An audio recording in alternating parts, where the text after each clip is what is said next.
இயேசுவானவர் சிலுவையிலே சொன்ன வார்த்தைகளை குறித்தும் இப்பொழுது நாம் தியானித்துக் இருக்கோம். ஒரு நிமிடம். எனக்கு கொடுக்கப்பட்டது இயேசு சிலுவையில் சொல்லிய இரண்டாவது வார்த்தை. ஹல்லேலூயா, ஹல்லேலூயா, ஹல்லேலூயா, ஹல்லேலூயா. ஆவியானவர் நம்மளோடு பேசுவாராக. இந்த வேளையில நம் தலைகளை தாழ்த்தி ஜெபிப்போம். எங்களை நேசிக்கிற அன்பின் தகப்பனே, இந்த நேரத்திற்காக உங்களை நன்றியோடு துதிக்கிறோம். நீர் எங்கள் மத்தியிலே அசைவாடுகிறதற்காக நன்றி அப்பா. கள்ள மத்தியில் ஒரு கள்ளன் போல் குற்றமற்ற கிறிஸ்து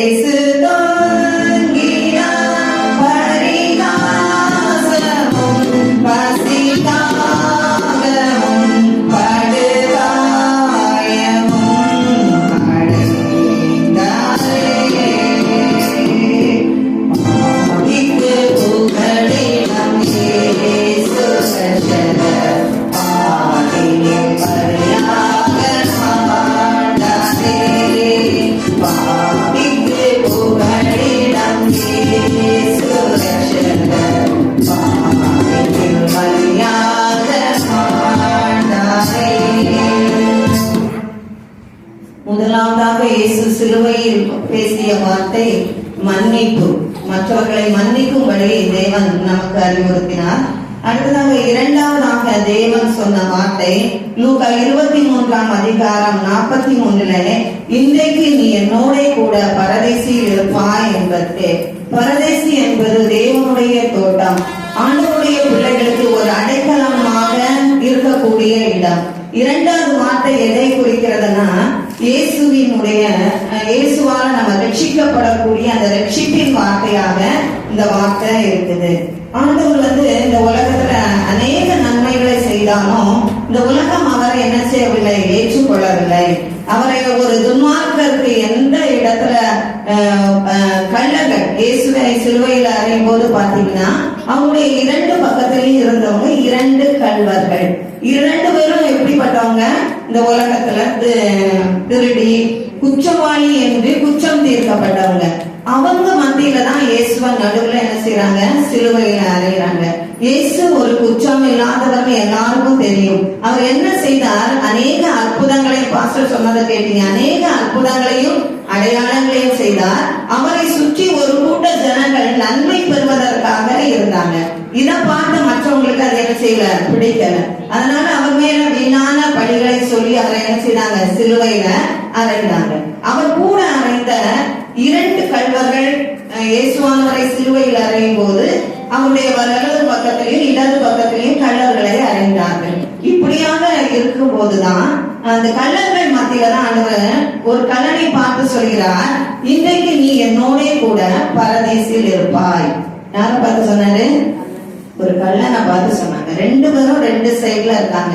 ஆனா ஒருவனை மட்டும் பார்த்து ஏன் இயேசப்பா சொன்னார் அப்படின்னா, வாசிங்க லூக்கா 23ஆம் அதிகாரம் 39ஆம் வசனம். அன்றியும் சிலுவையில் அறையப்பட்டிருந்த குற்றவாளிகளில் ஒருவன், நீ கிறிஸ்துவானால் உன்னையும் என்னையும் ரட்சித்துக் கொள் என்று அவரை இகழ்ந்தான். ஒருவர் என்ன செய்யறார், ஒரு பக்கத்துல இருந்தவங்க ரெண்டு விதமான மக்கள் இருக்காங்க, அப்படிதானே? அப்போ இயேசுனுடைய காலத்திலும் அப்படிதான் இருந்தாங்க. போர்ச்சியவர்கள் அவர் அடிச்சாங்க, நிந்திச்சாங்க, எல்லாருமே ரெண்டு விதமான மக்களும் ஆண்டவருடைய காலத்துல இருந்தாங்க. அதுல அந்த ஒரு கள்ளன் என்ன சொல்றானா, சிலுவையில் அறையப்பட்டிருந்த குற்றவாளிகளில் ஒருவன், நீ கிறிஸ்துவானால் உன்னையும் எங்களையும் ரட்சித்துக் கொள் என்று அவரை இகழ்ந்தான். என்ன செய்யறானா, அவரை இகழ்ச்சியாக பேசுறான். ஏன்னா அவனுக்கு இயேசு யார் என்று என்ன செய்யல தெரியும். அவர் என்ன செய்தார், எவ்வளவு நன்மை செய்தார், ஆனா அவர் ஏன் இன்னைக்கு இவர் குற்றவாளியா நிற்கிறாருங்கிறது அந்த கள்வனுக்கு தெரியல. ஆனா இன்னொரு பக்கத்துல இருந்த ஒரு கள்வன் என்ன செய்தார்னா, 40ஆம் வசனத்தை நீங்க பாருங்க. மற்றவன் அவனை நோக்கி, நீ இந்த ஆக்கினைக்கு உட்பட்டவனா இருந்தும் தேவனுக்கு பயப்படுகிறது இல்லையா? நாமோ நியாயப்படி கண்டிக்கப்படுகிறோம், நாம் நடப்பித்தவைகளுக்கு தக்க பலனை அடைகிறோம். இவரோ தகாத ஒன்றையும் நடப்பிக்கவில்லையே என்று அவனை கடிந்து கொண்டான். அதாவது இந்த இரண்டாவது திருடனுடைய கேரக்டர் என்னன்னா, அவன் ஆண்டவருக்கு ஆண்டவருக்கு பயப்படுகிற ஒரு மனுஷன். ஆண்டவர் பற்றி அவன் தெரிஞ்சிருக்கான். அடுத்தது அவன் ஆண்டவரோட இருந்த டைம் கொஞ்ச நேரம் தான். இந்த 2 திருடர்களுமே 2 பேருமே தவறு செய்தவர்கள், 2 பேருமே தண்டிக்கப்பட்டிருக்காங்க, 2 பேருமே இயேசுவினுடைய சம தொலைவுல தான் இருக்காங்க. ஆனா ஒருவருடைய கண்ணுக்கு இயேசு எப்படி தெரிஞ்சாரு? குற்றமற்றவரா தெரிஞ்சாங்க. இன்னொருடைய கண்ணு பார்வைக்கு இயேசு எப்படி செய்தாரு? குற்றம் உள்ளவங்களா தெரிஞ்சாங்க. இப்ப இந்த 2 பேர்ல ஆண்டவர் யார பார்த்து சொல்றாருன்னா, நீ இன்று என்னோடு கூட பரதேசில் இருப்பான். யார அதை பற்றி சொன்னாருன்னா, கர்த்தரை பற்றி அறிந்து கொண்ட மனிதனை பார்த்துதான் என்ன சொல்றாரு. அவன் எவ்வளவு தவறுகள் செய்தான். ஆனா அவனுக்கு கொடுக்கப்பட்ட அந்த குறுகிய காலத்துல அவன் அந்த சிலுவையில் இருக்கும் போதே ஆண்டவரை பற்றி நன்றாக என்ன செய்து கொண்டான்? புரிந்து கொண்டான். நம்முடைய வாழ்க்கையிலும் எத்தனையோ நேரம் எவ்வளவு நன்மைகள் கிடைத்தாலும் சில நேரம் நம்ம என்ன செய்ய மாட்டோம்? ஆண்டவரை பற்றி புரிஞ்சு கொள்ள மாட்டோம். நமக்கு எத்தனையோ வாய்ப்புகள் கொடுக்கப்படுது. ஆனா அந்த நேரத்துல நம்ம என்ன செய்தோம்? தவற விட்டுறோம்.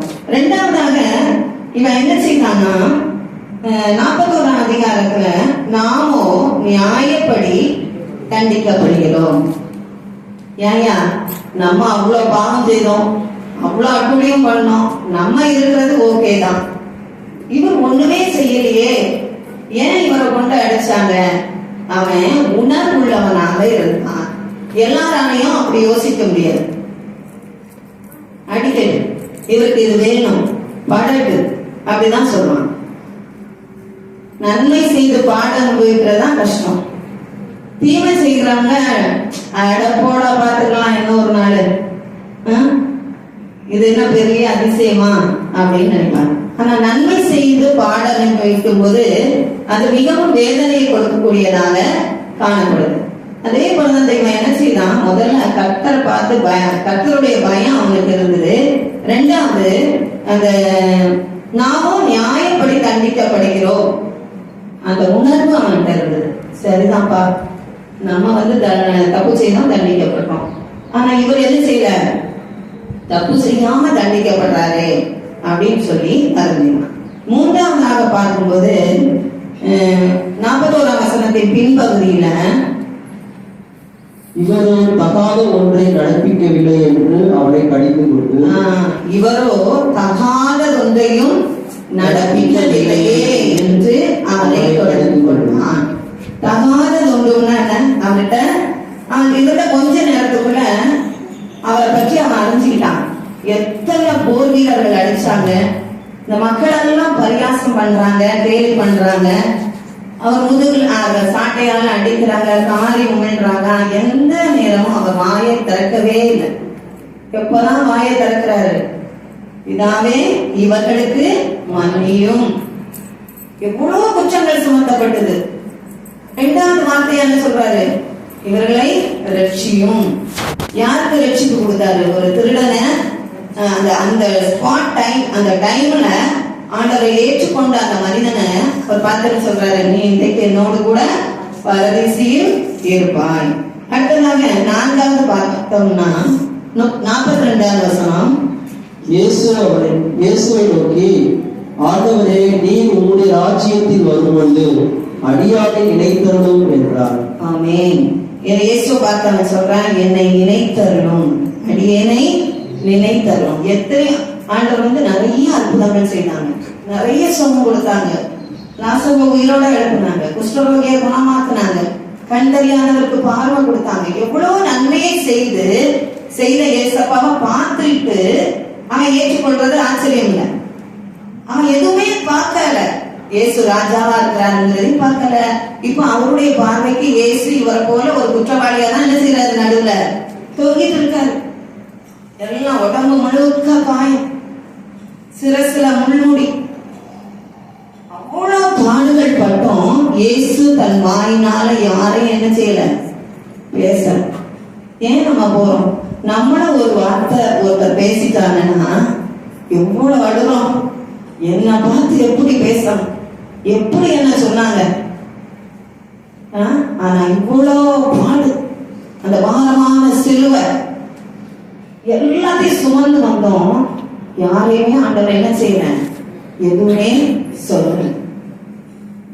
அப்படி செய்தவங்களே அவர் என்னதான் சொன்னாரு, மன்னிச்சிருங்க, மன்னிச்சிருங்க, விட்டுருங்க அப்படின்னு தான் சொன்னாங்க. அதனாலதான் அந்த அவ்வளவு நேரம் அவரை நோட் பண்ணிட்டு இருந்தேன். இந்த கல்வன் என்ன சொல்றான், ஆண்டவரே, அடுத்த வசனம், இயேசுவை நோக்கி, ஆண்டவரே, நீர் உன்னுடைய ராஜ்யத்தில் வரும்போது அடியேனே நினைத்தரும்.